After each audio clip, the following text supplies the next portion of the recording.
Ready? Okay, everyone. Thanks for coming.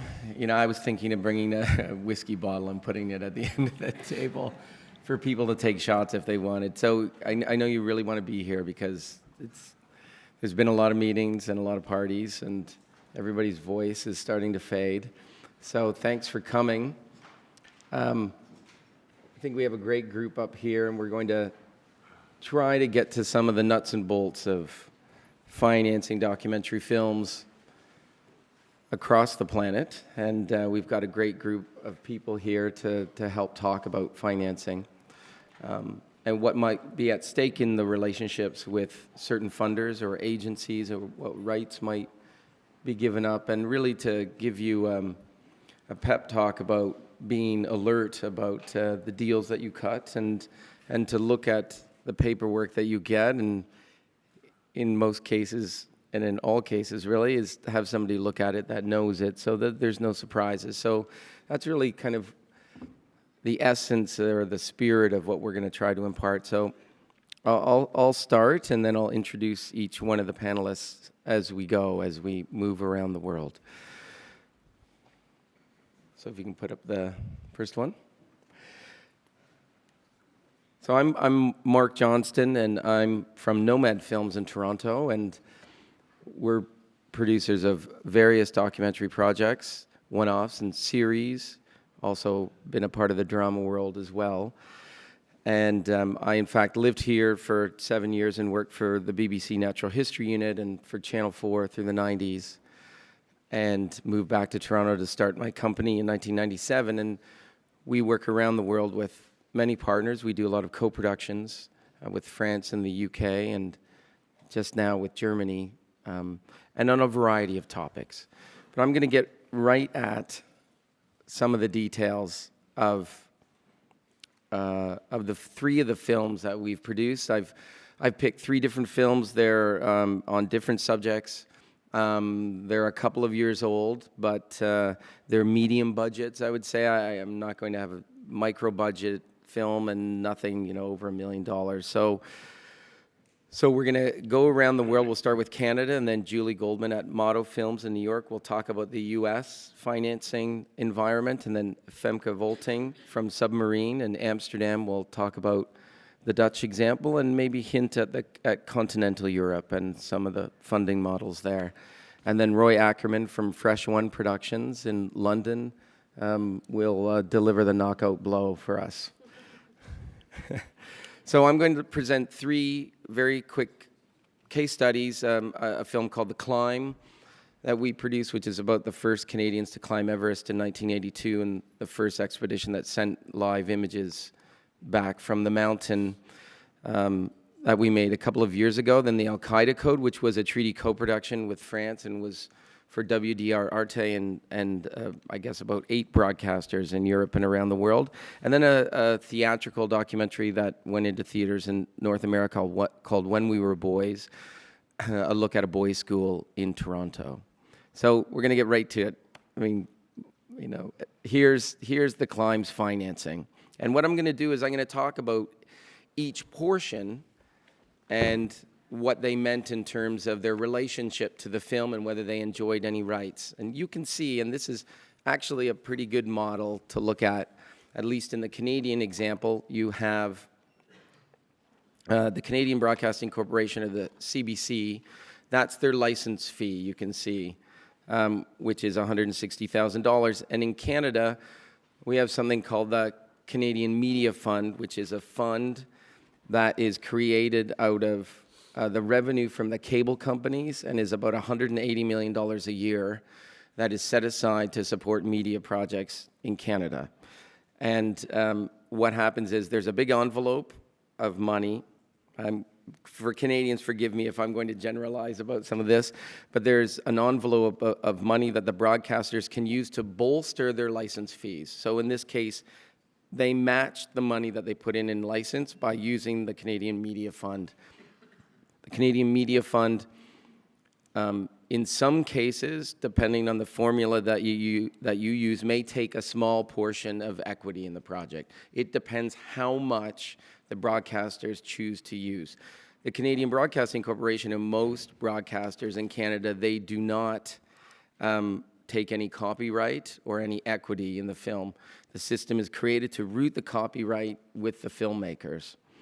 And I'm going to get a little later, though, about some of the ancillary rights and the battle going on. There's the fight over, VOD rights and other rights that is, let's say, contentious right now in Canada between the producers and the broadcasters. In Canada, we often have a second window. So in this case, the CBC, which took a 5-year window for that amount of money, they have a 1-year exclusive, and then National Geographic Canada, you can see, for their contribution, we're able to start simultaneously broadcasting after 12 months. We had a television distributor that put up a minimum guarantee that you can see of $35,000, and the project eventually sold to HD Discovery, HD Theater, Discovery Theater, I can't remember what it is, but it sold in a number of environments after that, so it did quite well. And then in Canada, we depend very much on tax credits. These are tax credits that are rewarded to labor that is spent in Canada. So it can be up to 65 cents on the dollar. And so it can be significant, and it usually totals roughly about 25% of the budget. Now, that money we don't get until 6 to 12 months after we've completed the project. So in Canada, to be able to make this model work, we have to interim finance our films. And so that means that we'll take the paper for all of these deals to the bank, or something called the Rogers Telefund, which is a revolving fund of money to be loaned at a relatively low rate to producers. But we'll go and they will loan us the money for that and other elements here until that money comes back. So it's a very important piece of financing for Canadian films. So you can see that's basically the model that we follow for a domestic production. And it's just under a $500,000 project, so not a huge project, but it was enough to get the film done. And there's the top sheet of the budget, and you can see what people got paid on the production. You can see now in Canada, what's very important to note is that because we get so much money from the government and from this cable fund, which is administered by the government, our producer fees are capped at 10%, and our overhead's capped at 10%. It's basically the law. So we have to follow that model. If we're going to tap into those sources of money, that's the rule we have to follow. And there's a standard budget, a telefilm budget, that I know the CNC in France is now considering, I think, adopting, so that it'll make co-productions a lot easier if we have exactly the same model, which gets me to a very complicated one. This is going to make your head explode a little bit. But so this is, it was a treaty co-production. It's a film that I co-directed, and we chased Al-Qaeda recruiters around the world to interview them and spend time with them and discover how they radicalize young people. And that went out on ARTA, and as you can see up here, this financing plan, treaty co-productions, and we were just talking about it, Roy and I, but they're not for the faint of heart. They involve a lot of paperwork, and you better love the project if you're going to do it. And that's our executive producer, Barbara Bardee, just sat down on that project. Hi, Barbara. You know how complicated this was, but you can see just how complicated it is. And there are treaties between many countries, and many of you know about them. There are no treaties with the United States for cultural reasons. And if we work with Americans, political cultural reasons. Is that our lack of culture? And no, it's that your culture is this giant tsunami. So this was a France-Canada co-production, and it worked out very successfully. But it can be complex, and it's a lot of paperwork. But you can see, again, CBC is involved, the CMF. French CBC and their CMF contributions, the tax credits. So really there's only a small portion of the CMF in this project that is equity held by the Canadian Media Fund. All the rest of those rights belong to us. And then you can see on the French side of the co-production, they had a very complicated way of getting this done that involved the CNC, Planète, WDR, Arte, and their own investments in the project. So this is the financing of kind of a relatively micro project, I would say. A labor of love by a director in Canada that was made and released theatrically there and on television in a couple of environments. So you can see how it was put together. Documentary channel in Canada. You can see the CMF with an equity share that's quite low. And then here's a source of funding for us. There are a number of funds in Canada that we can go to. This is the Hot Doc Shaw Fund, and you can see that that was a significant contribution that they made of $100,000 to help get the project made. And then you can see our tax credits, and we didn't have to invest anything in the producer investment. I just wanted to show you this because you can see the director line was a $40,000 fee for somebody who wasn't part of our company. And out of a $334,000 budget, so you have something around 14% of the budget was set aside for an outside director to make the project. I think we should keep this running because we want the Q&A to be as rigorous as possible. So I'm going to turn it over to Julie Goldman at Motto Films in New York to... It's Motto Pictures. Motto Pictures. Oops.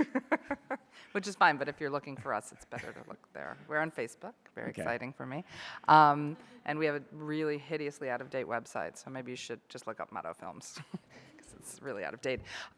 So, you know, we are a company that's been around since 2009, and we produce and exec produce feature documentaries, and that's really exclusively what we have done. So we don't do shorter pieces for television, and so we, you know, every project for us is really a fresh slate, and we try to kind of come up with the best, you know, kind of best plan that we can. Then we come up with the fallback plan for raising financing, and then we, you know, hit the mortgage kind of situation that we go to, number 3. So, so in trying to avoid that, we have, you know, we don't have treaties, and we have a really complicated and constantly evolving funding situation in the US. So you have to be really agile and be able to go for it when it opens up, because suddenly there's a new channel and you need to be there like day one, because, you know, in a week they're going to go out of business, but you would have gotten that money and you would be making a film. Or, you know, it really moves quickly. And so what we try to do is do a combination of things, which are pre-sales and finding partners, and equity financing, which is, you know, a whole complicated set of scenarios that can come up depending who you're working with, and also grants. And so I'll just talk about a couple of films. We did a film called God Loves Uganda that's screening here at 5:45 at the Odeon tonight. And that film was a cobbling together of small grants. So, you know, it's great because we are, you know, it's seen as successful because here we are, we've gotten the Sundance Documentary Fund grant, we've gotten Tribeca Gucci, we've got Tribeca All Access, we, you know, what did we have on that? Open Society. We had tons of like little bits of money, but we still had a huge gap for this film. So we were kind of moving forward, and that's a lot of times what we do in stages with tranches of money. And then everyone was deferring and thinking that they were never going to get paid. And we just kind of plodded through. Finally, for that project, we got ITVS, but that was also complicated. ITVS is the funding body for independence through public television in the States, and they then go to strands that are POV, who you probably know, Simon Kilmurray is here every year, and Independent Lens are the two main documentary strands on PBS, on public television in America. So, Can I just add in that, so ITVS for an equity investment right? It's an equity investment. Yeah, the deal with And ITVS. they own the U.S. TV rights that then. Well, they license them for a period of time, so it's okay. like 4 years. Okay. And it's negotiable, but it's not negotiable. They have certain rules because they're funded by the Corporation for Public Broadcasting, so there are certain things that they are really intransigent about, and then there's other things that you can find flexibility. You apply, it's an open call for ITVS, and they do either, if you're not a U.S. citizen, you can do a co-production with a U.S. producer, or they have an international call as well, which has slightly different rules. But as you're saying, Mark, what happens is let's say they put in $300,000 and your budget is $600,000. They've given you 50%, so they take an equity position of 25% in the film, so 50% of their investment. And then they have that going forward through any means of income that the film gets. Not like if you win, a prize at a festival and you get like, $1,000. They don't take that. But any real income that the film gets. So that's an interesting deal because, it's not, I don't think BBC would ever, be able to do that. CBC doesn't do that. So it's a different model, but it's not, because you're not going directly to PBS, you're going to this funding body that wants to get money back in so that they can keep funding other projects. Long story. So we went to ITVS. You go to open call, and you go through a series of vetting processes, and you end up in the final round if you're very lucky and you get the money. We ended up in the final round and we didn't get the money. At that moment, Independent Lens, one of the strands, had discretionary separate funding for projects that they were interested in, and they basically through their pocket put the money in. So it was still an ITVS project, but Independent Lens had an option for it for the first look. And I think that's probably over. So it's exactly as I'm saying, you try to find those moments when you can get money in other ways. So we were rejected from open call. Independent Lens took the option, which means we suddenly had a decent batch of funding for the film. We went through that, and then the last thing that came to us was Ford Foundation. So Ford Foundation funds, and you do not have to be a U.S. citizen. They have an incredibly helpful website, fordfoundation.org or fordfound.org, and they have an initiative called Just Films, which funds $10 million for films each year for 5 years. They had a 5-year thing that may be renewed or may not in a couple of years. Kara Mertis, who you might know from Sundance Documentary Fund, is going over in September, and we'll start running that fund.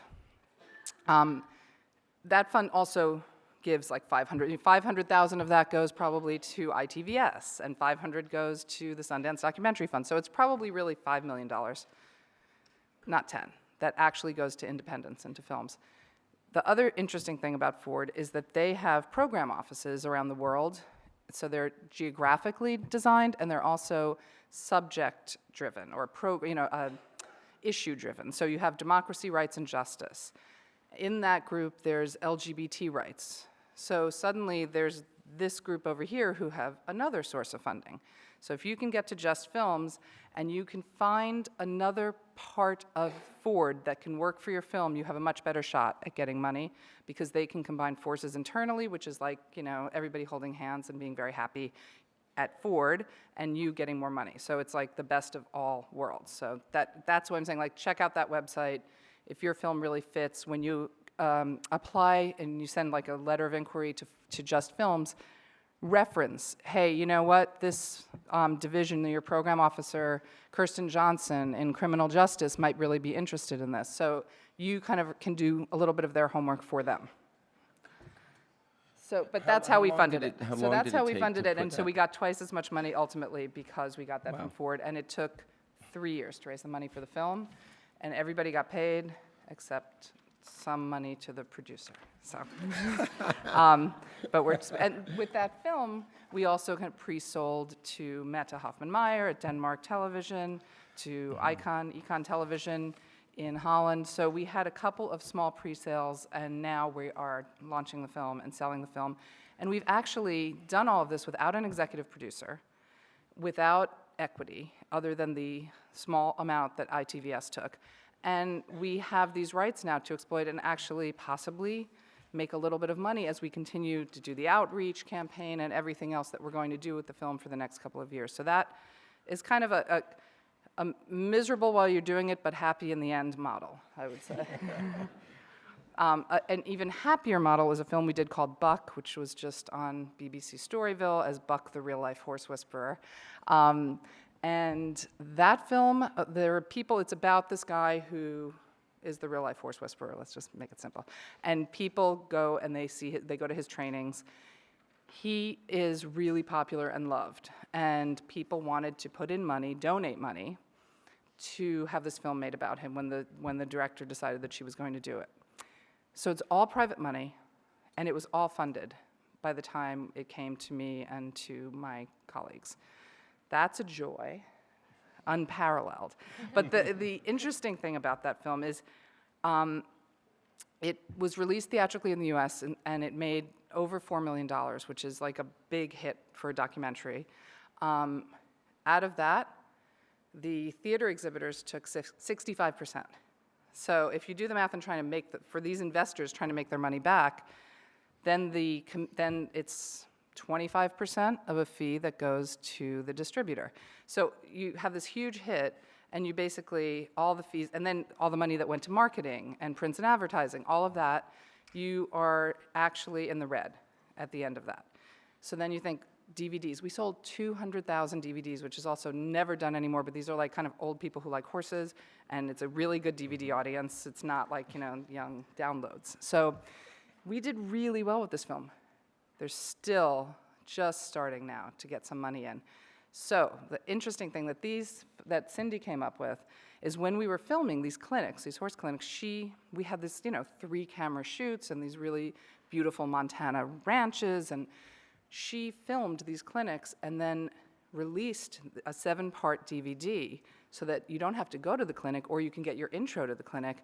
And that is selling like crazy, and she is making a lot of money, and it was really smart. So the investors are getting money back that way. So it is, if you have anything that has that kind of ancillary value, it's really, really clever to do it. At the time, we were kind of like, all right, a lot of us were working on it, we're like not horse people, so we had no faith. She had total faith, and she was right. So that's another model kind of thing. And then the other thing that we do is like, you get a commission from HBO or from Participant Media, and they own the film. And basically, you'll never see a penny other than your fee, and so you better not go over budget, because then you'll really never see a penny. So you really just have to kind of do a mix of these, and that's what we do. So it's the ones that you take years and slog through, and put your own money in if you have to, and really the kind of labor of loves. And then the ones that somebody gives you a gift and says, here it is, and you have participation, and you have a possibility of actually making some money when the film is done. And then the ones that are just, the ease of life, because you make your fee and you don't have to worry about raising the money while you do it. So that's kind of the mix that we do. Okay. Thanks. We're going to move on to Femke, because I'd like to get to Q&A. I really want to get through this. I think people will have tons of questions that bring up good ideas. So I'm going to turn it over to you. Okay, so my name is Femke. I'm a producer of a Dutch production company, Submarine. We do a variety of things. We do documentaries, a little bit of feature film, also a lot of interactive transmedia production. A lot of the times in combination with the films. So often when we finance a production, it's a combination of a film and interactive, which offers sometimes opportunities, but it's also difficult because some of the financiers invest, especially because of the interactive. Others funds might be really specific and say our fund only finances film. So we have oftentimes we have like 4 different budgets, like with and without interactive, short or longer budget versions, things like that. I'll go through 2 projects just also to show the difference, co-productions. Because the Netherlands is such a small country, there's not that much. I mean, you can finance small films within the Netherlands, but very quickly you need to finance outside.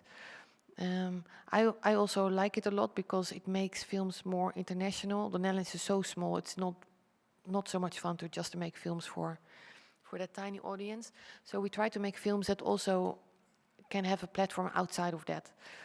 So, for example, at the moment we're producing a film about Somalia. It's about kind of surviving in a failed state of Somalia through the eyes of a pirate who wants to quit piracy, but is still pressured to make money for his relatives by doing piracy.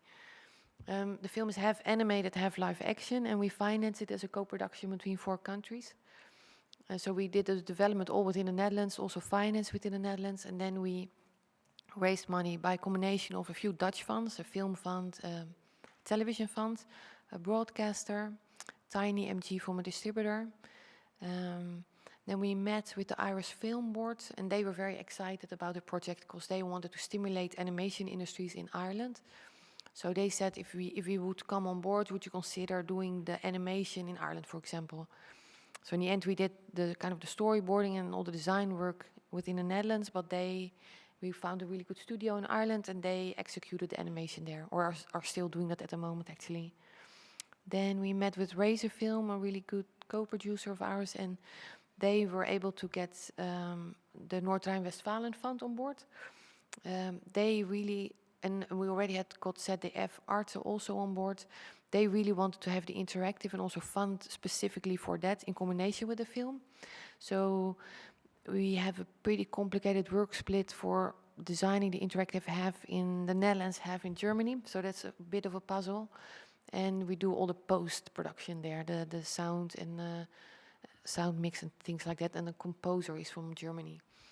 Then we got a bit of money from Belgium, from the Flemish Film Fund. And because it was a co-production between Belgium and the Netherlands, we were able to get the COBO fund, which is a co-production fund. So it was really, I think, 20 different financiers and incredible. So it's like what you say, you really have to, it takes, I think it took us 2 years to finance, and it's an incredible puzzle. Like, you really have to make sure how you want to make a film, because a lot of these European co-production, you think, oh, we get some money here and there, and then you're stuck with all this money and not a producible film, because it has to make sense to have a composer in Germany. I mean, a composer is relatively an easy thing, but in our case, the film took place in Somalia. A lot of the costs were there, and all these countries and funds, they want creative costs. So they want crew, but we wanted we had a Somali crew, so we couldn't make that German, Belgium, or Irish band. Travel doesn't count for all these co-production funds. We also had tax shelter. They only they only count labor as that you can take tax credit for. So it's a very complicated thing to. I wanted to ask, with any of the funds in the Netherlands or the Belgian, are they purely grants, or do they enjoy any kind of recoupment or equity or revenue sharing in any way? We did a few pre-sales, and because of that, we got media distribution, and that's a grant. You don't have to pay that back. We were considering, shall we go with Eurimage or with TV distribution? You can do either. This is a theatrical film, so Eurimage in a way would be more appropriate, but that's not a grant, and TV distribution is, so we decided to go with that one. We developed with Slate, that's the grant. Let's see, we had a few pre-sales, those were not recoupable. All the funds were recoupable. Right. Yeah. Okay. Yeah. So they're all recoupable. And then and then at the same time we also do sometimes commissions. We did one of the Why Poverty films last year. That was a film where it was completely financed. We had a first development phase, then production phase. And as you say, you just got to stay within budget, and we will never own anything of it. We're not involved with the release of it. It's really we're making the film and then that's it. Okay. Yeah. Okay. Moving along to Roy Ackerman from Fresh One, and to give us the UK perspective, and I think that you have a little bit of a different perspective or philosophy of how to talk about this. Yeah, well, I mean, I think that the world of feature documentary, when I came into TV in Britain, documentary making was like a career. You know, you could make decent money 50 weeks a year working for the BBC, working for ITV. I worked for ITV documentaries at one point, and it was a good living.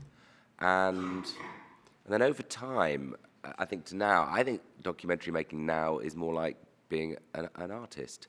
I mean, my brother sculpts.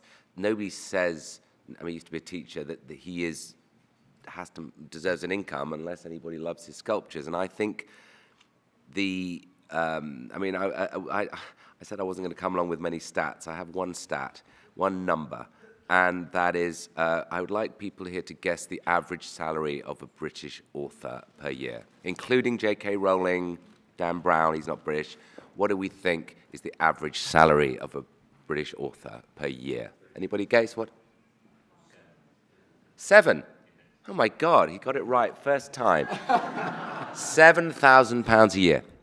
And that does include J.K. Rowling and probably my boss, Jamie Oliver, who, you know, sells more books than anyone apart from J.K. Rowling. So it's not a business. And, you know, we make feature documentaries. The examples I could cite is the Richard Pryor Omit the Logic, which was airing last night and tonight. We're making another feature doc for Showtime, the BBC, about Gaddafi, which maybe here next year. And, you know, I probably have been involved personally in films like with Eugene Jarecki and Alex Gibney, which, you know, I'm very proud to have been involved in. My situation is, I mean, I'm not the person who could sort of go down the lists of sort of funds and everything, because I get bored incredibly quickly and I'm incredibly impatient, and I run a business, and the business runs on margin.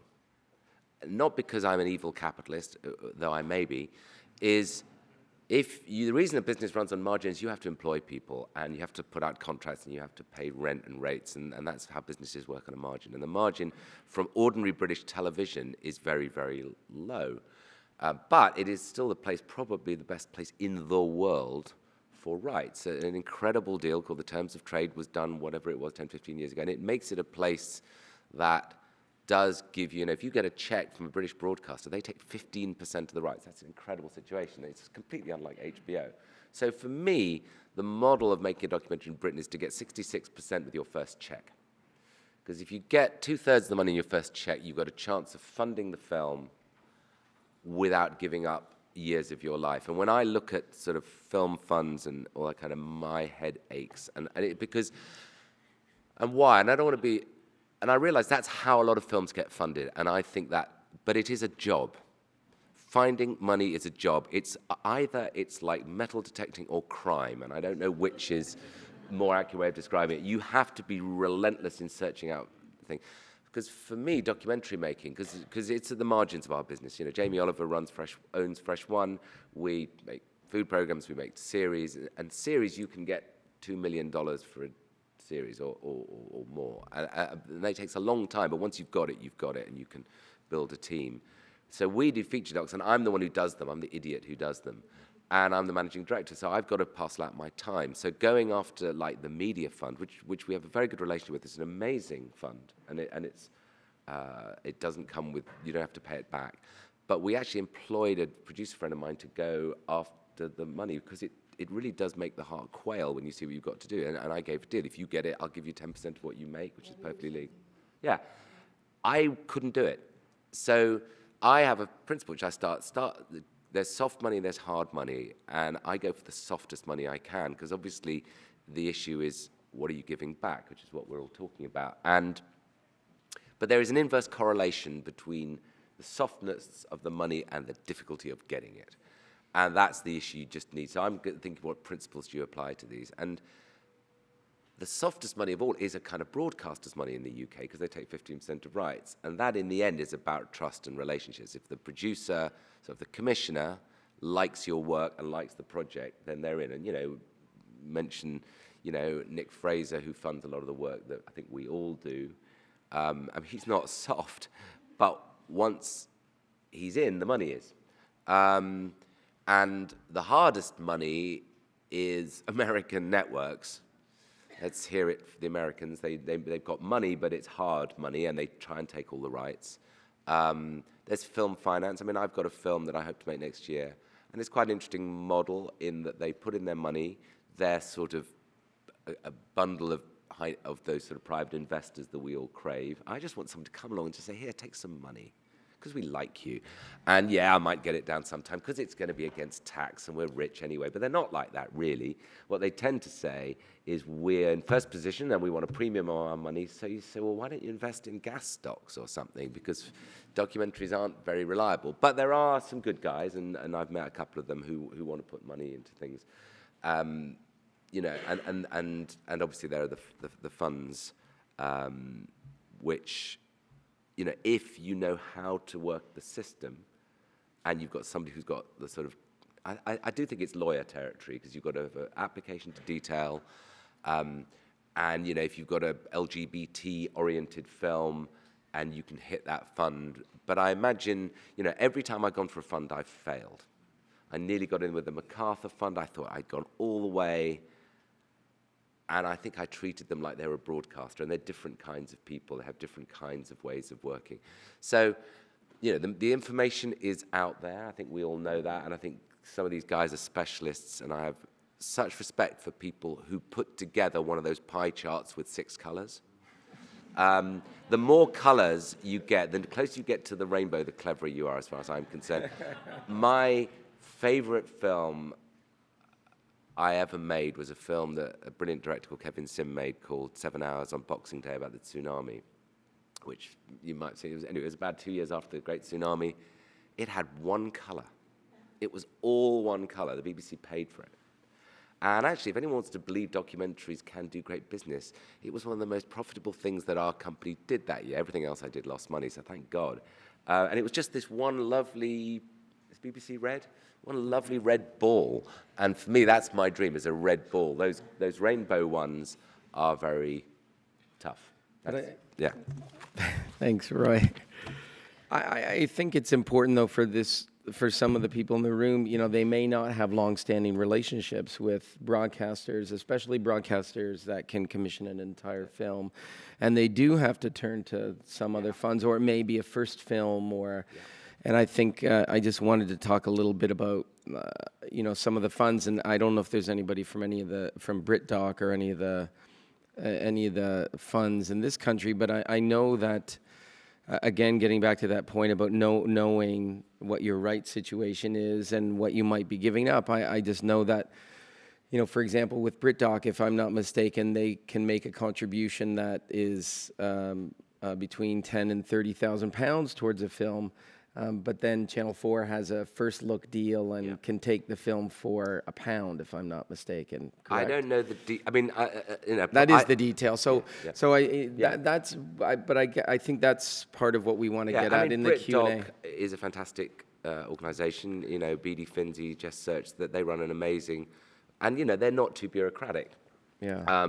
But you have to be aware with any institution or fund, you know, what you're getting into, right? Yeah, in and another, I mean, it's not a detail of funding, but I was talking to some filmmakers, and I asked Alex Gibney for his input on this. You know, probably one of the most successful filmmakers in the world now, I'd say now. And he says, you know, there are issues. One of the issues that you should look at is credits. I mean, some people don't care, but maybe they should, because I think the directors tend to be at the bottom of the pile in this business, and I think we should have a word for directors. They are the ones who sweat usually funds these films.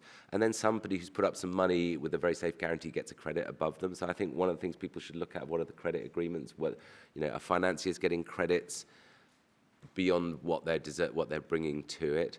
And also, I think the other issue, which we haven't talked about much, is distributor fees, because I think there's a whole issue, and one of the things that Gibney suggested, I think it's a great idea, is there should be a transparency and a sort of open publication of distributors' fees and costs, because actually the deals are quite differentiated. There are great distributors, and it's a very hard job selling films, but I think that one thing that anybody signing up with a distributor is you should be able to just look at a chart of what are the percentages they're getting, and if they're charging more, they ought to be really good at their jobs. So I don't know which other main sources in the UK I've missed out, but BritDoc's a big one. Does anybody think of one we've missed out?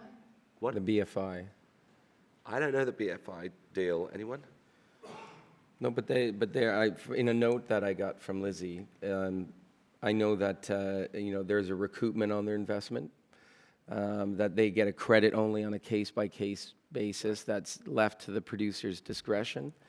That there is an equity position, and then, but she said she's not sure about the time limit on their relationship, and that she would have to check with their business affairs department. That was the email that I had yesterday.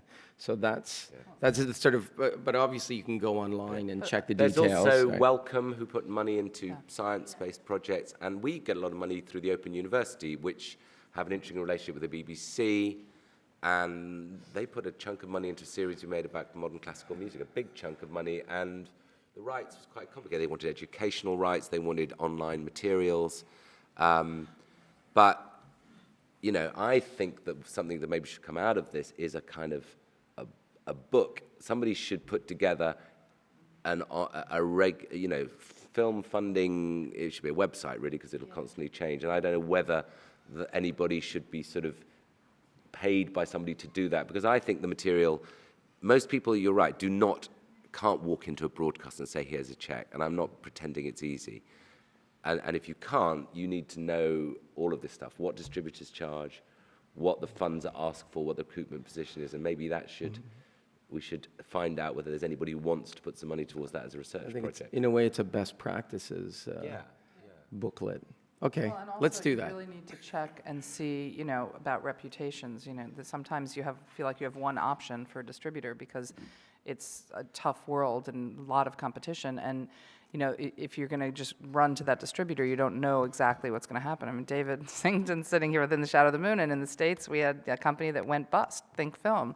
And it's a wonderful film, and it just kind of goes into the ether. So, you know, it is ever evolving. But the other thing is, if you do have a distributor and you feel like you're not getting proper reporting, you can threaten to audit, and that scares the shit out of them because they have to spend so much money. They will then give you a lot more paperwork and show you what they've been doing. I found that works really well. And also what we've been doing, we've had a distributor that went bankrupt for actually an animation series that we did, and after that we always negotiated in a contract a collection account, so that in case the distributor goes bankrupt, you still get paid royalties, and I think that's a really important thing to keep in mind. Yeah, we just had a deal with Revolver for Buck last year, and as we all probably know, they went bust, and they didn't even pay the MG. So, you know, you really do need to have a good lawyer for these contracts, and even if you do, you can still be screwed. But the credit thing that you were talking about, I mean, sometimes what happens is, you know, that executive producer credit, or the rich person that suddenly wants to get involved in film, or the child of the rich person that suddenly wants to get involved in film and get that credit and do the good works in documentary, you know, that's a good thing to do, but, you know, to work, and it's great to find those people. But a lot of times you get small monies, you know, or you get, you know, you work with certain groups and you have, you know, 10 executive producer credits for $100,000 in the end. Or, you know, you have to weigh that as well, because that's going to be, you know, they're not necessarily going to have decision-making capabilities, but they're all going to expect tickets to the premieres and attention and time, and it's a lot for what suddenly doesn't add up to as enough necessarily. I just wanted to pick up on that point.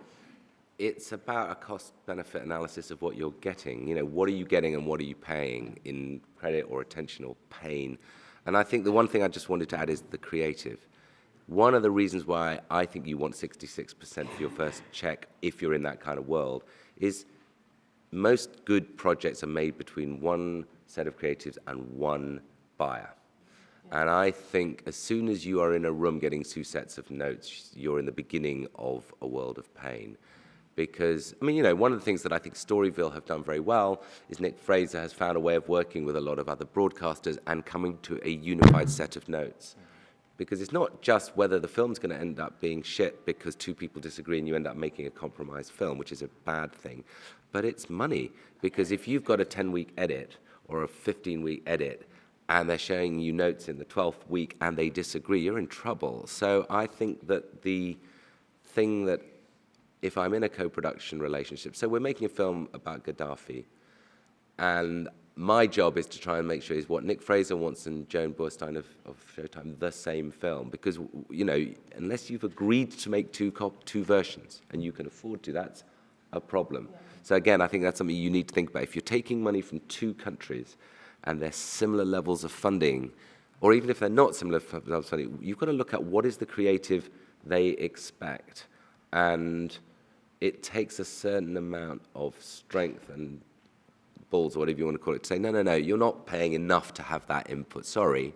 And I think you need to get that into, it's hard to get into contract because very few contracts really deal with creative, I think, and I think it's, but I do think it's important.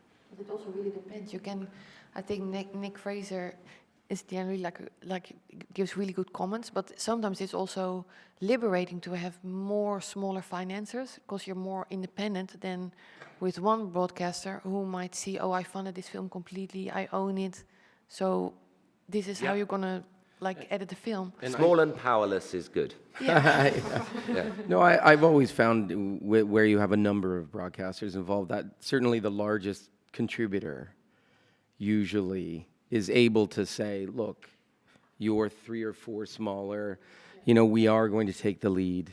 We've made the biggest investment. Send your notes, but just know that we are going to be. Ignore them. Yeah, I did a series about the history of reading called Empire of the Word, and I think there were 6 broadcasters, and one was so far much bigger than all the other broadcasters that, in fact, no, it's just politeness. Everybody else trusted them and said, we know how this is going to go. They were okay with it. So I think that it can be quickly negotiated. I think it But the can, producer, I think you need to lead. I think if you allow the whole thing to be vague, I think Filmmaker's right. agree. If you can get 5 people, all of whom say, we trust the filmmaker. Right. I mean, we trust the filmmaker is not a phrase that has much power in many nations, let's face it. I think, we could all look at people who are good. I mean, I think Showtime have been really great with us. I think HBO, if they trust you, they're great. If they but trust you you, they're are, great. yeah. And I think that thing, if you're a filmmaker, trust is the key word in many of these things, certainly in the area of the creative. If they trust you, then you're in a great position. But in terms of if you have a colored pie chart, as long as it's clear, for me, clarity is everything. Anyway, we should. Well, it's true, and it's also the relationships that you have, because if you're established, or if you're even, we did a film with somebody who's a first-time director, and it was for HBO, and there was a moment when HBO Documentaries, that we had a meeting, and they were saying, yeah, we're going to take this in-house now, and we're going to get our editor on it, and the filmmaker was hearing, oh, we're going to move into your office and have free edit space. And it was really, when we left the meeting, we realized that there were these 2 different experiences there. And we went back to HBO, and I said, no, we're not going to do it. And it was a co-production. They didn't own it.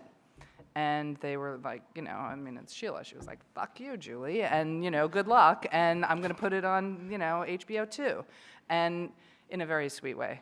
But, go do it and bring it back, and we'll see if I like it. And we did, and she was like, I like it, okay. And in the end, it worked out fine, but it's that relationship. She was able to be really frank, where she wouldn't have been with somebody else that she didn't know. And she was able to say, I'm going to give you this shot and see what happens. But if I don't like it, you're not going to get all the things that you want to get from working with HBO, just a little bit of money. So, it really is, every time you do it, you have to look at all the moving parts. I think it's time to open it up to the floor.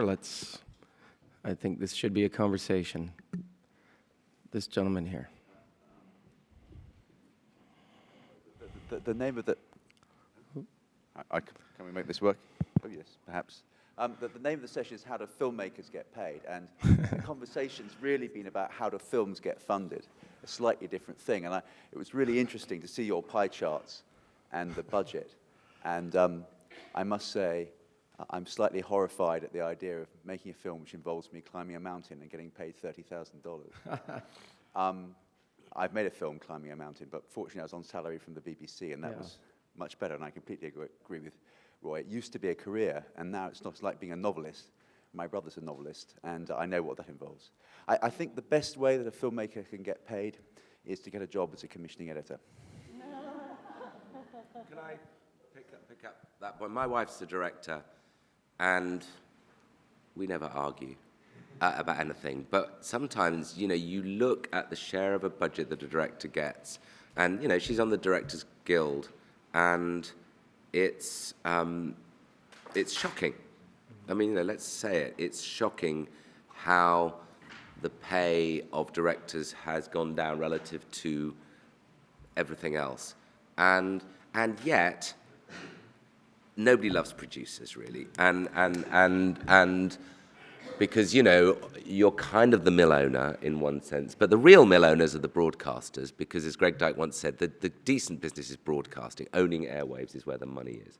So I think that the problem with documentaries is kind of about expectations in a way. A few documentaries make a lot of money, but most of them don't. And I think, Julie, you're in that business. Most documentaries don't get people queuing around the blocks in cinemas. They don't, there are a few, and I think one problem is if you think you're going to be man on wire just because it's a nice story, it's not that easy. And you can sort of see why a horse whisperer films can kind of do better than a film about torture. And it's pretty obvious which is more important, but it's like, and so just a very brief point is, broadcasters are about schedules. Broadcasters are about entertainment, by and large, and they can only take a certain amount of pain.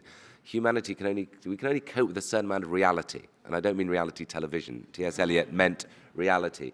So, you've just got to think about, if you want to give up your life for a film that's fundamentally about something miserable, you've got to realize you're not going to make a lot of money. And when I got involved in Richard Pryor, which I've barely made any money with yet, I knew that the nice thing about it is people were going to laugh. And therefore, there was a chance of making a few quid.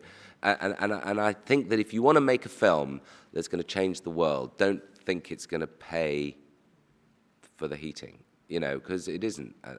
Isn't that true? I mean, yes. How many documentaries do you think, what percentage of documentaries do you think go into profit with the director getting paid a decent wage? As a percentage of films made? Actually, in terms of the money they get back. 1? Yeah. Yes, very few. 1 or 2%. Yeah. Whereas when they were made by the BBC and state broadcasters, that wasn't the issue. And so... But it's also very hard to predict which one that will be. Yeah, Because it might not thank be the God. big film, we did one, I think the film that the director got the most for was a film we made for 25,000 euros, and we sold for a lot of money to HBO, and the director got like half of that. And that But there's a point in that, which is that sometimes taking money isn't a good idea. Yeah. And I think that's a point worth making. So I've got a film which I don't believe in deferrals. I think deferrals are theft by and large, because you usually don't get it back if you defer your fees. But if you can make a film for very little money because by luck you captured amazing footage or the person put the sweat equity in, and it makes money, then the money immediately goes to the bottom line. If, though, you take funding from anybody that's going to be in first position, your chances of getting money back to the director in particular is lower. So I've got a film which I can get, say, 80% funded by a broadcaster, and then I've got this film funding money that I could go for, which would then mean we'll never get any money back. So actually, maybe it's better not to take that money and take your chances, isn't it? And your 25 grand film... Yeah, it was something we made for the internet. It was not even, but then, so the fact that we didn't have any other investment really made sure that then indeed the director really gets paid. I mean, it is rare, but you also have to think, a lot of times directors who we work with, they're going to work on a film, this labor of love for 4 years. And even if they get $50,000, $60,000, so what does that add up to, for those 4 years? 100,000, even that, it's not a realistic living wage. So a lot of times there's other work that is done during that. So it's industrial films, or it's commercial work, or it's television work, or that's the reality of being a director of feature documentaries these days for most people. It's a combination. Yeah, I mean, When We Were Boys, it was a film that was made over 3 years. So this person, she was paid $40,000. She worked in television and serials, in between. But actually, it was her second film, and she really wanted to make it, and it went theatrical. Did very in festival circuit, and she, it did very well for her in her career, and it just made her happy. And she, it was just. That's what I started. It's more like creative work in that way. I mean, when people come to my company and they talk about the festival circuit. I tend to want to walk in the other direction. And that's because I think the festival circuit is wonderful, and I think when you go to festivals, you get audiences that are really interested in your work, but the audiences are, by the nature of them, in hundreds. But it's a lot of work. So we've been very lucky. The Richard Pryor films had about like 50 festivals coming to us. I have actually got no money to fund the making of the prints and or even copying off tapes. It's actually, but if it's the thing you've been doing for 5 years and it's what you've done, then the personal excitement and pleasure and kudos you get from that is fantastic. But it's not.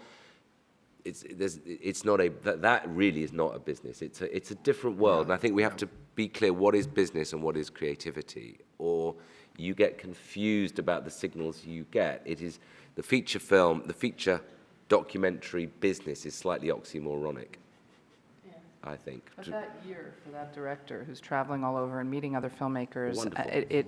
that's the treasure, Yeah, that they exactly, can find. And ideally, those festivals are paying for that to happen. So, it becomes this reward in a sense for that time. Yeah. Sorry, can I just bring you back to that question of, kind of bring you back to that question of income for directors?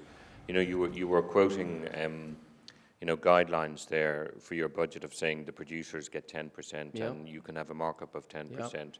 I mean, what about it? Is there like a guideline for No, directors' but fees? it's negotiated with Yeah, that person. yeah. And if it's a person who's, let's say, a more veteran, better known, then of course it's going to be a much bigger piece of your budget. That's just the way it's going to be. And if they have an agent, you're negotiating with them as well. So, we have a project that we're doing at co-production, and that person's a well-known director, British director, and of course it's going to cost a lot more money for them to be a part of it. It depends. Also, in that case, the case of the smaller theatrical film, that person also co-owned the film.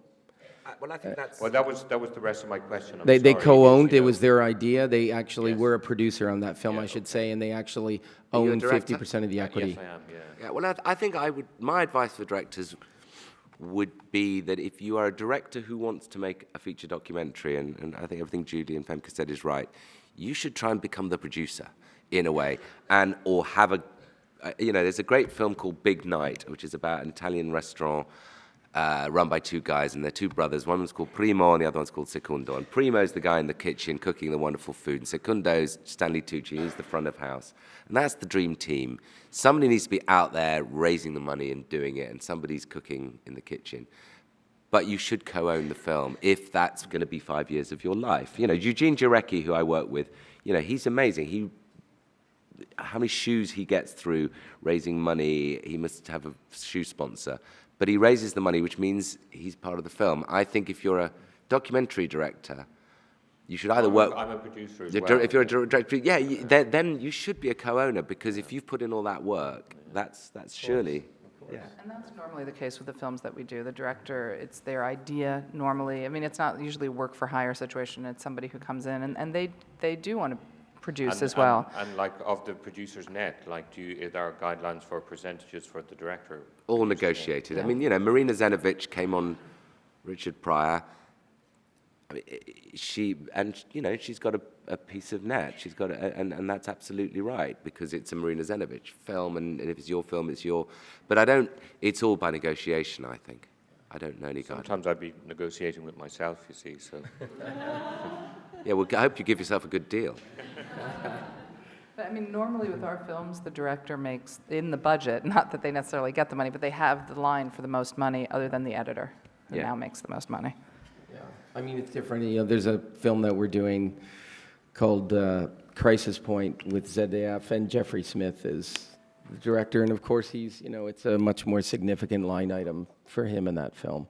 So it depends, but then at the same time, it's not his idea. It was really developed by a partner of mine, and so in that case, he's not actually an owner of the film. But I think in the case of every time it's developed by a director, then they're going to share in it. And then to do it yourself, I think the challenge is for a director to go to a broadcaster is every time they're going to go into a significant broadcaster, they're going to turn around and say, well, I need to, you need to have a producer that I trust come in here with you and be a part of this process. I think that's inevitable. And I think there are only certain people who can just walk in and say, I'm directing and producing. And everybody says that's okay. So. Also, like certain broadcast, I mean, HBO is also really, they care about the director getting paid more than the producer getting paid. Participant media cares more about the director getting paid than the producer getting paid. They fully fund, and they really look at the director as the artist behind the film. And in the budget, if you had the producer making more than the director, that would never fly. Right. Yeah, well, the interesting thing is American broadcasters look at your budgets in a different way, because the terms of trade in Britain should actually protect you from having to show everybody who's getting paid what. But in America, no, in Showtime, we are definitely treated as less important in money stakes. I mean, we went in with a British kind of budget, and all our fees got taken out, all of them. And so it wasn't actually a great Including your position to production be fee, in. probably, right? Yeah, It's like and either actually, production fee or contingency in America. You well, don't get both. we didn't really. I mean, actually, in this one case, because I think I had to do quite a lot on that film, we actually got the thin end of the fuzzy end of the lollipop, as Marilyn would say. But directors generally, need to make sure that they know the exchange they're doing. If they're going to put in 5 years for 50 grand, that's 10 grand a year. There are plenty of places you can earn more than that, like McDonald's probably, Next You can agree with investors to have a corridor for the director so that they can get paid from the first moment that money's coming in, not after all the investors are paid back. That it's not all, usually it's quite hard to negotiate, but sometimes you can do that as well. Yeah, That's good. Sharon. It never ceases to amaze me that directors are often the ones who get less money than the producers, especially when they're the ones who often come up with the idea and are pitching it and then find a producer to attach to their project. So obviously that's something that I think more directors need to lobby and get together and work on themselves. I mean, obviously we've got Directors UK now here in Britain who tries to do that. But also just one other thing I wanted to pick up on about in terms of revenue streams. I mean, it's going to be a very, very small part of the pie. But what about screening fees? Because I know we all go to a lot of film festivals, and we all have a lot of film festivals who want to screen our films, but very often they don't actually pay a screening fee. And whether or not anyone has any thoughts on that. I agree. I mean, Richard Pryor seems to have got a lot of invites, and partly because in this case, the producer didn't make more than the director, I will announce, and in fact, haven't covered our costs at all. And we've had to say we will only take ones that have got screening fees, because there are costs in putting things on. The one thing nobody has talked about, by the way, is digital, and I think we should be talking about digital. I mean, we've moved into digital quite heavily, and I think it is going to be changing, and you, Femke, must know more about that probably than most of us, is that digital is, both in terms of distribution, but also in terms of premiering, is going to be changing all of this pretty soon, isn't it? I mean, what do you think about that? Yeah, well, there are few levels in that, like the distribution, the VOD and things like that. And now sometimes, I mean, we got an offer, like the pre-sales from broadcasters have gone down so much in Europe that now, for example, we had an offer from a VOD platform in Japan that offered more, I think it was 5,000 euros. That's more than now most European countries give for acquisition. So I think there you already, I don't think the MGs from these VOD channels are going to be as high as pre-sales or acquisitions were in broadcasting before, but it's going to make up for some of it, I think. And then to make digital elements like an app or a transmedia documentary or fiction part as part of your feature film that you can sell with it is, I think, also becoming more and more interesting. Like with the pirate film, the online documentary will sell to broadcasters at the same time. And so that's a whole new area of revenues. That We should probably also send porno add-ons, which kind of have a sort of a fee element, because the digital rights thing is becoming very important, I think. Yeah. And the only chance we have of recouping on a film as commercial as Pryor is the DVD DTO rights, and the difference and what sort of differentiating. I'm learning the difference between SVOD and VOD and all of that, and so in our case, Showtime, who put in a lot of money to that film, have kept VOD, but we got DVD DTO. So you can separate these things out. It's nice I'm learning to keep VOD and DTO What about together. streaming? What about Netflix, iTunes? Do they have that? Well, or is there this a is the window? bit. The network, who put in a substantial sum, have got the streaming, the VOD for 10 years, and I think that's reasonable because they put in a lot of money. I mean, they put in $1 million, which for a documentary is quite a lot, and they didn't get UK, and they didn't get DVD, and they didn't get DTS. So actually, I don't think it's a bad deal, and they were very good to work with. But they did keep VOD, and we got 50-50 on the back end with Showtime after all that, which a lot of people think is quite a good deal after they put in $1 million. But in Europe, a lot of the public broadcasters now also, we have like huge discussions about that they want the VOD rights, and they don't have anybody doing anything with it, but they do want to have them, just to put them in a drawer somewhere, and then it takes really months and months of talking and trying to, because they just feel like broadcasters want all these digital rights just to have them for the future, and they don't really. Well, we're in a position in Canada where, and Linda back there, if you want to chip in, or anybody from Canada, I mean, it's contentious for us. They're buying up, they're grabbing the rights from us. They've been forced to separate out the VOD rights, but what they do is they have another line in your financing, which is $500. Oh yeah, exactly. So they basically just give you a nominal fee and make you take it. Yeah. We technically have terms of trade now in Canada, right? However, it appears the broadcasters are resisting, some are ignoring it, just flat out ignoring it and applying their own rules to things. But they have been forced to separate out VOD, but they're just giving us We now try peanuts. to sometimes negotiate it if they don't use them within 6 months or a year, that they go back to us, things like that. Reversion. But also we have, just want to say, with getting your films released, getting cinema released right now, it's really difficult because a lot of the bigger small distributors that we have output deals, and they have to have that money that comes back to them. Otherwise, they're taking a bigger risk on the film, and so they're less likely to buy your film if you have television already off the table.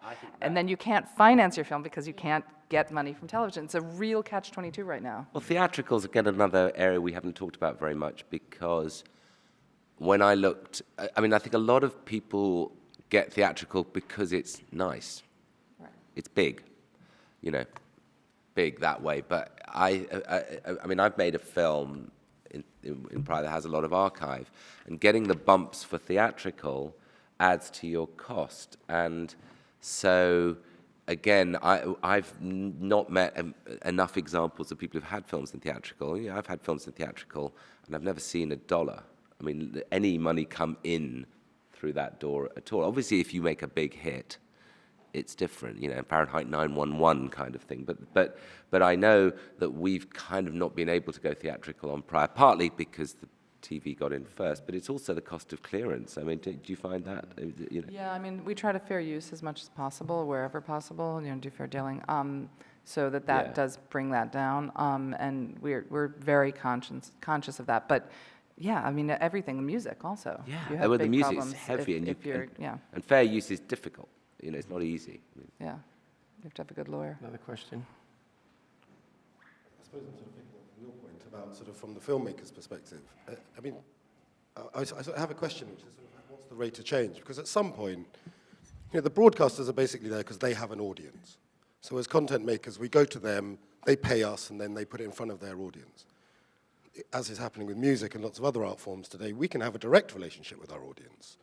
So Peter Broderick gives an example of 2 young indie filmmakers who made a film about a father and son who go on a journey across the desert. At the beginning of it, they're alienated from each other. At the end, they're close. And these filmmakers sat down. They're like, all right, nobody wants it. We can't get theatrical. We're, $200,000 in debt. What do we do? They sat down. They went, right, father, son, do we talk to family groups? Do we talk to what? And Peter came in and he said, hold on, how do they get across the desert? He said, they're on motorbikes. Which motorbikes? They're on Harley Davidsons. Okay, well, the last film that motorcycle enthusiasts had made for them was Electra Glide in Blue in 1974, I think, and Easy Rider before that. So they sat down an intern for 3 months who basically got the mailing lists and addresses of every single motorcycle club in the world, and they made somewhere north of $1 million on it, selling direct DVDs, just basically to the audience. So I kind of want to ask, at which point do the broadcasters, similarly for filmmakers, because if the MGs are coming down, if the acquisition rates are coming down, at a certain point, it's more profitable for a filmmaker to spend a bit of time developing your own audience. Like in music, they talk about 1,000 fans. Or You can But use the internet for the film we made first for the internet and then was picked up by HBO was also because HBO saw it became viral within a few days and we could, and in that case they even approached us. But I mean, you can, like if you can go to a broadcaster and show your audience where it's from and all those other things, that's really a strong motivation for them. I suppose my question is, at which point do the broadcasters become irrelevant? At which point, actually, does it make more sense for a filmmaker just to have your own audience and screw the It depends broadcaster? on the film also. I mean, sorry, go Roy. No, go on. It depends on the film. If you can come up with something like that, then that's great. Go for it. Try to do it and try to come up with clever ways. But there might be a film that's on genital mutilation, and you're not going to be able to do that with that film. And you're going to have to. I'm not taking that lightly at all. No, I didn't mean it in that way. But I'm just saying you're not going to be able to take that route. And so it really depends. And that might be the film that you really want to make. So it just depends each time. If you can develop your own audience, that's what the idea is of the future. Like musicians, My question is, like how artists. close is that future? Well, okay, I think that Judy's put her finger on it, that, you know, in the past is to him that hath shall be given, and it depends on whether you're, what sort of space you're in. You know, the Horse Whisperer audience is a different than the audience for this film. They were very clever. I mean, I heard somebody say recently that the distribution model will move from the institutional to the social, and if increasingly people are taking recommendations from their friends, you know, there will come a point when Channel 4 and BBC are not your friend. And, you know, there was a session on the other day about how do you get young audiences watching. By and large, it's not necessarily putting it on a trusted brand. I mean, basically, networks are going to become trusted brands or not. I mean, one of the reasons I went to work for Jamie Oliver was because I knew then, from going on a crossover course with you, and crossover is that there was going to be this thing called disintermediation. And as usual with change, it happens quicker and slower than you think, in both at the same time.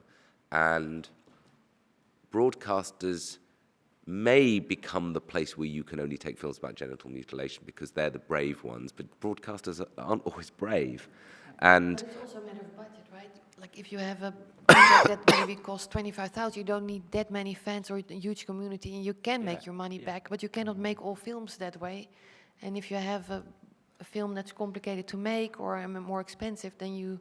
Friends of mine in the music industry work on the 1,000 fans basis. They work on the idea that if they've got 1,000 people who are willing to spend over the course of a year $100 for like a gig, a record, a T-shirt, a mug, $100 over a year, that's $100,000. yeah, That's Well, their that's the career. crowdsourcing That's a sustainable model. career. That's but Rajesh, exactly where I'm- Femke makes a very good point. The one, A band is like a band is 4 people, right? That's a big difference with making a film. That's like... music's cheaper to make Yeah. than TV. In by and large, you can make cheap TV. I mean, my son used to make films in his bedroom, literally not walking out the door of his bedroom. And there is now a continuum. I mean, it used to be that films were made for primetime audiences, which were millions, or they were home movies you watched with your mum and dad. Now there is a spectrum of films for an audience of 2, like my son used to make when he was 10, to an audience of billions, which is a Hollywood blockbuster. And there's a spectrum of ways of getting them funded. But one thing you've got to think about is things like compliance, risk, duty of care, issues like that. So, you know, we're just in Libya, and the BBC, we ran out of money. We literally ran out of money because we didn't make a penny. But we were able to go back to the BBC and say, if we don't have a little bit more money, some people might get shot. And the BBC were great because they said, actually, we don't want to hear people getting shot on our watch, or even if it's not on our watch, we don't want to see nice people getting shot, any people getting shot. And you can't actually say that to people who sort of are either trying to make a buck out of you, have no relationship with you. So broadcasters aren't dead yet, and actually we shouldn't wish their demise too quickly. Be careful what we wish for. Yeah.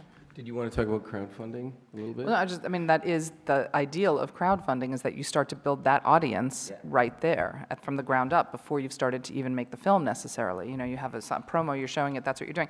The downside of crowdfunding is that you promise a lot of things to a lot of people and don't really think about how much time that's going to take and how much effort and money that's going to take to fulfill. So I think that that's like the two-way street. And also, we, like with Ai Weiwei, you know, you have to watch your wording, because we're like, oh yes, well, you'll be the first to receive a download when the film is released. Well, is the film released when it goes to a film festival? The distributor doesn't think so, and they don't want those out there.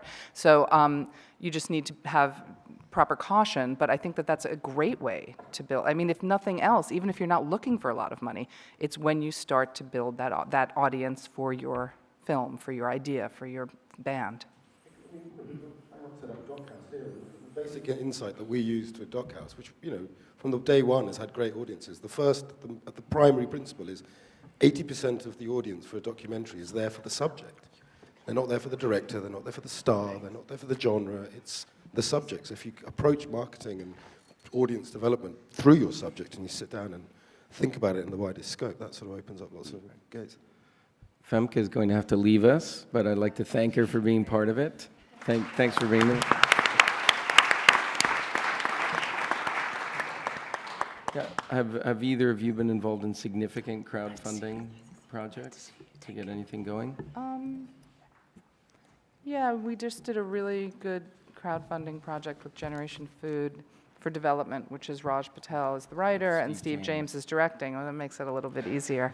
And Ai Weiwei did quite well with that at a stage when nobody had, you know, heard of Allison or the film. So yeah, we've had films that have done well.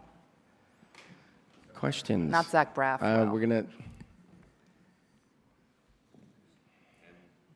I'd like to ask about the perfect wish list and plans that you showed us at the beginning of the panel, because the experienced producers always say, you go to the national fund, you go to the national broadcaster, then you take this minimum guarantee from the distributor, but then the new producers would think, okay, I go to the TV, and they say, no way.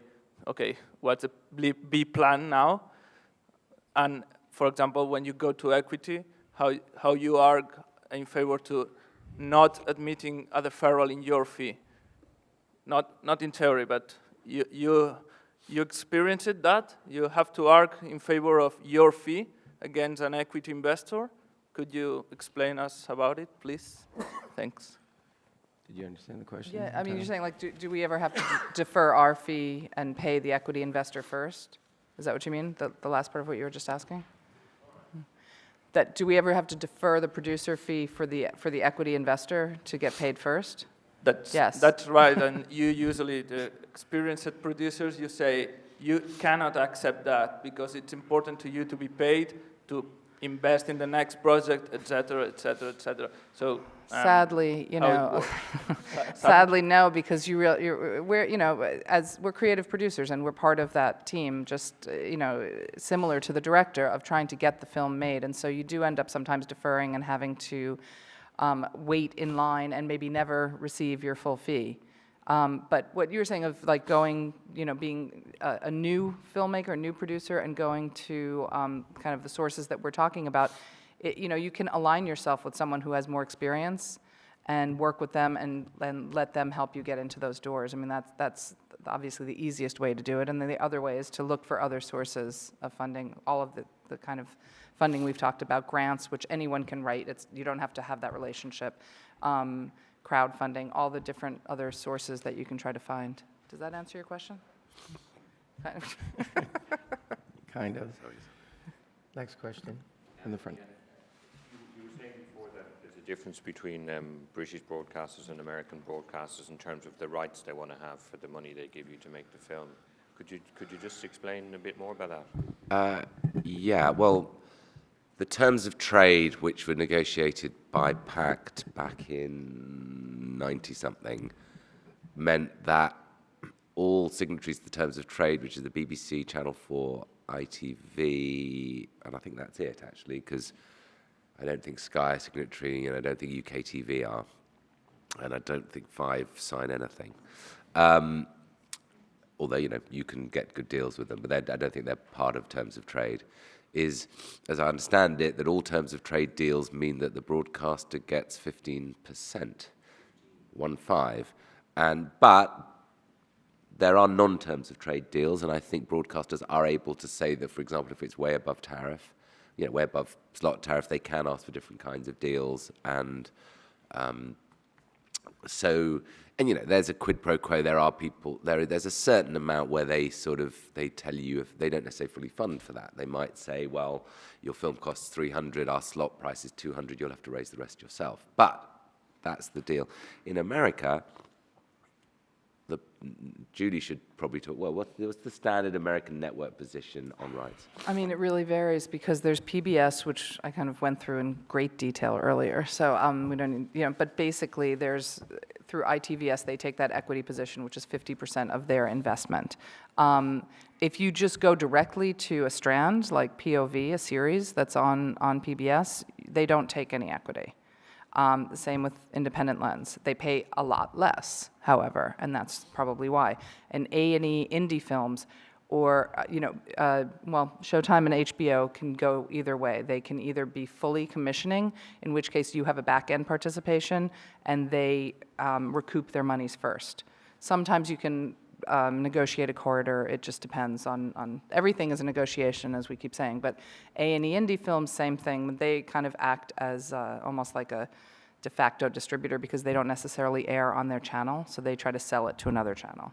And in general, Canadian broadcasters don't take an equity position or copyright. However, in the last few years, as they've been under more economic pressure, they've been creeping into contracts and ask for a share in ancillary revenue, which has got, so we're in the midst of battling on a case-by-case basis, those kinds of clauses that are creeping. And it used to be they would take nothing, but now it's, as everyone's battling over a shrinking pie, this is happening. And the co-productions are, with American broadcasters are, fewer. It's harder to get money in just for the U.S. rights from HBO. If you do, it's always, they're very generous with that deal, and they give you good money. They take a very short license. They only take the U.S. You can still sell Canada. They don't have holdbacks, and they don't take any other rights in the film. I mean, that has been an incredible deal. It's very few of them now because they tend to fully commission. But that used to be the deal that you would make with them. So you would get hundreds of thousands of dollars, $200,000, $300,000. They would have nothing except for like a 2 or 3 year license. But those are the good old days. That's the kind of thing, hoping to do at the moment. I just got an executive producer on board, and she says she's going to get 1/3 of our budget from a U.S. broadcaster. That's her plan, And I was just wondering what we have to give up It's for that. harder, But you're saying, it's harder than that. That's very hard to get now, those deals with HBO. They want it one way or the other. They either license it for much less money, and they give you that same deal, or they own it, and you get the back end, and they fully finance it. And I think we have time for another question or two, perhaps. I have a question about the gentleman was talking about the, going direct and this motorcycle example, and you hear a lot of stories like this. But as I think what Julie was saying is that there's a lot of costs built in that you don't take into consideration. Like we did a Kickstarter campaign, and we raised $120,000, and we're the most funded foreign language film on Kickstarter, and it was, it sounded all rosy, but there was tons of costs that we didn't take into consideration, and also put a tremendous strain on our production. We got into something that we're not used to doing. We were all of a sudden like a marketing company, and we didn't really know how to do that well, and it was a whole other experience. And my question to the panel is kind of, this experience that we had is kind of becoming an ongoing thing now. It's, making the film is not enough. You have to have an outreach plan. You have to have an impact. You have to be doing distribution on site. You have to be, and basically, all of these kinds of experiences that some of the producers or executive producers that come on board expect now, of like, what's the plan after the release, and how is the film going to change the world, kind of. That's kind of this cliche, and how much of this is realistic of at the end of the day, and is this the role that documentary filmmakers should be doing? Like, should we be just making films, or should we be also creating these plans and becoming an NGO in a way? Yeah, I just wanted to talk about the crowdfunding. We about a year and a half ago, I think we raised between Kickstarter and Indiegogo $65,000 to complete a feature version of a film, and I saw the list of of promises that were being made by my partners about delivery, DVDs and sign this and that. And I've heard but it's somewhere between, people say 30 to 50% of what you're raising has to be servicing the crowdfunding obligations. Yeah, you should definitely factor that in. And also, it's like for interns, it's kind of a cool thing because they're involved in social media and it's a learning experience, and it's not you taking like basically a marketing hat, which is exactly right. I mean, when we did Generation Food, they're like, okay, you need to spend 12 hours a week doing this. And I was like, are you kidding me? Each of us, we're supposed to, Steve James, stop directing and just spend 12 hours a week doing this. It's really complicated. So you need to find a good support group to do that. There's you can't just like throw it on and hope that it goes well. I mean, you have to have someone set aside to do the job of servicing all those obligations. If there's 1,000 DVDs to be mailed and produced, and so I think it's 30 to 50%. I really believe that. So I think you have to take that into account when you do it. I mean, Eugene Jarecki, who I worked on The House I Live In, which came out last year, and that film took about 5 years to make. It's a completely different economic model than a television documentary that one might know from British television. British television model tends to be quite efficient in a strange way. We cut an hour in sort of 7 weeks. If you talk to American feature doc makers, they cut them in sort of a year or 2 years, and it's sort of, and you have to sort of ask yourself, so there are lots of differences in these models, and partly it's like, what do they do all day, I think to myself, because, you can cut a pretty good film. One scene, that's what, yeah. That scene makes a big difference. But Eugene takes his film on the road for like 2 years to prisons and to outreach groups, partly because for him it isn't just a film, it is part of something bigger, and that's, so actually he's doing something very different. And but the crowdfunding model, you're absolutely right. One of the things that people don't think about enough is delivery. So in my company, it's not just the work of cutting the film, it's all the other stuff that you have to deliver to a broadcaster. If you're delivering to lots of broadcasters, your deliverables just shoot up, and the cost, let's keep deliverables and reversioning separate. Just deliverables, just the amount of shit you've got to deliver, just tapes and different kind of tape, and unless you really have to, different versions are just incredibly costly. But that's why the post-supervisor line is one you should never cut.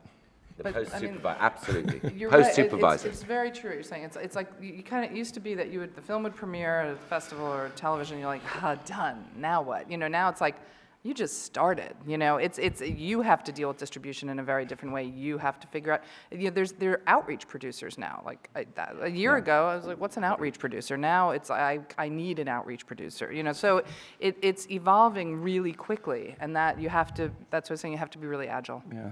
You have to be My nimble. last comment is back to novelists. Novelists used to write a book and go and lie down for 2 years. Now they have to do readings. Yeah. Now, you talk to novelists, they hate readings, really. Some of them say, I love meeting my public. Well, some do. But Yeah. People who don't want to do what you're saying with Jarecki, going on tour for 2 years, I mean, for people who want to make the next film, what is the solution? Because one of the problems also is kind of with what you were saying, like once you open that door of engaging your audience, there's a huge responsibility because the audience expects to be entertained by the filmmakers constantly. So there's a cost in that. And there's you've become the broadcaster. You exactly. have to service your audience as they do. But you don't necessarily have the economics haven't changed, so you don't have the infrastructure as a filmmaker. So what can you do? what you're pointing to is the death of the grumpy filmmaker, because it used to be that you could be a grumpy sod, make a film, deliver it, tell everyone to fuck off, and now you can't. So it's the end of the grumpy filmmaker. You've got to have charm like Rajesh and go and be nice to people. It's awful. Maybe at some point, filmmakers get together and go, okay, well, look, you've just made a film about X. You've developed an audience. You've got a 10,000 audience. You've got their mailing list. You have a direct relationship with them. Let's go find someone else who's got a film that's going to appeal to the same audience. Let's go deal with that. No, think like broadcasters. Let's think like our own broadcasters. Yeah.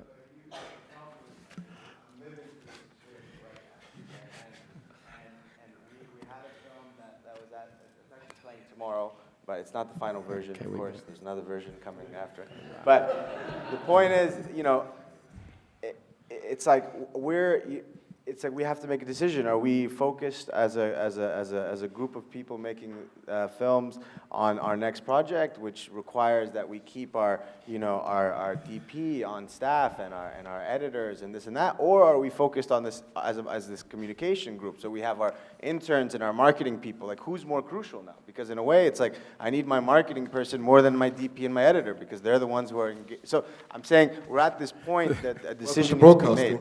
The same questions that were faced by broadcasters over the last 20 years. The same questions. It's difficult. There is no simple answer yet about how you should proceed, how you should organize yourself. But I'm going to have to wrap it up. It's thanks everyone for coming. I hope that was useful. Thanks so much.